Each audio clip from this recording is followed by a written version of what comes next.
کراچی کے اندر جیسے دنیا بھر میں ہوتا ہے ویسے کراچی کے اندر بھی گینگز تھے، گینگ وارز تھیں، پولیٹیکلی ملیٹنسی، بہت سارے فرسٹ ورلڈ میں ہمارے یہاں تو بہرحال ابھی بہت سارے مسائل ہیں اور ہونا تو نہیں چاہیے. لاہور میں بھی بڑے گینگز رہے ہیں، لاہور میں بھی بڑے گینگز 90s کے زمانے میں تو بہت زیادہ، کسی کا نام نہیں لیتا کیونکہ بہت سارے لوگ پھر معزز ہو جاتے ہیں بعد میں، لیکن یہاں پہ بھی بڑے گینگ رہے ہیں. کوئی ایگل گینگ تھا، کوئی فلاں گینگ تھا، کوئی کون سا گینگ تھا. گینگز رہے ہیں دنیا بھر میں ہوتے ہیں، کوئی ایسی اس میں پریشانی کی بات نہیں. ہندوستان میں آج بھی ہم سے زیادہ گینگ ہیں اور ہرن کے شکار کے اوپر جو ہے وہ دوسرے کو قتل کرنے کے در پہ ہوتے ہیں.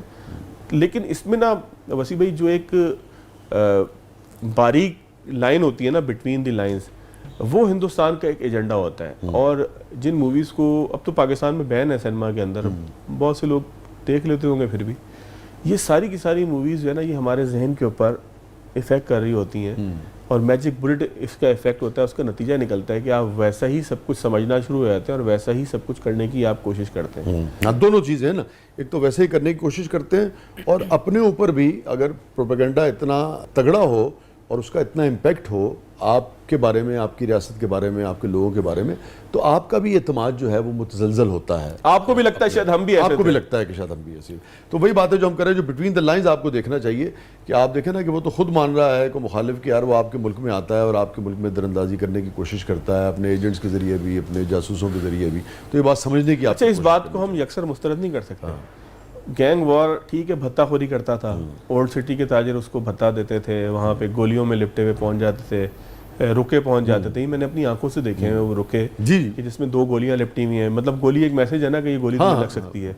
اولڈ سٹی ایریا جو کراچی کا ہے جہاں سارے تھوک کے تاجر ہیں ان کو پہنچا کرتے تھے، وہ بھتہ دیا کرتے تھے، اس میں کوئی شک نہیں ہے. لیکن اس بات کو ہمیں بھولنا نہیں چاہیے کہ ان کی ٹریننگ سے لے کے اس اسلحے کا انتظام سارے مال اور دولت کے باوجود ہندوستان کی مرضی، منشا اور اس کی قوت کے بغیر نہیں ہو سکتا. لیکن آپ یہ کہیں کہ پاکستان کے اندر ہندوستان کا کردار کبھی یہ رہا کہ وہ حکومتیں بدلے یا وہ پوری راجنیتی کے اوپر قبضہ کر لے، ایسا کبھی بھی نہیں تھا.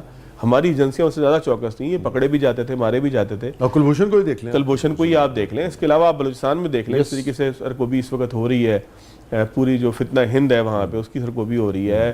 یہ جو فتنہ خارج ہے اس کی سرکوبی ہو رہی ہے. وسیع بھائی 1001 واقعات ہیں کہ جو رک جاتے ہیں، اور ہو سکتا ہے کہ 1000 واقعہ رکنے کے بعد کوئی ایک واقعہ ہے کہ جو جعفر ایکسپریس کی صورت میں 16 دسمبر کا جو واقعہ تھا آرمی پبلک اسکول کا، اس کی صورت میں.